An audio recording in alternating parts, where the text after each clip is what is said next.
May pusa na naman guys sa amin, no? Kulay black. Ito pala yung papaya namin. Ilan na ang bunga? Isa,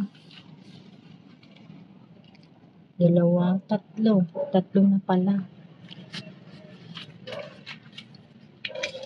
Ito naman, di ko alam, parang bakla yata itong papaya na to. Yung tanim ko na pinyaw nung karaan lang. Buhay na kaagad. Ayan pa.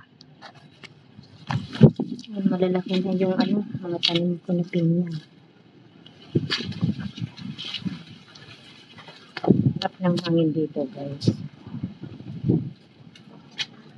Ayan na, tumangkad na rin ang aking kamuting kahoy.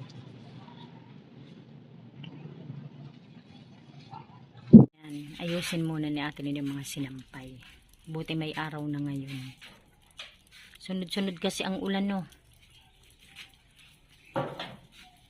Hi guys. Kukuha tayo mingming ng okra. Papakain natin kay Ate Linda. May okra doon na maliit. Halika. Ayan na naman si Mingming. Ayan, nakatingin din sa amin. Ano Mingming? Matulog ka? Inaantok ka, oh. Tulog na. Ayan, inaantok na naman si Mingming, oh. Antokin to. Hanggang dito na lamang guys. Maraming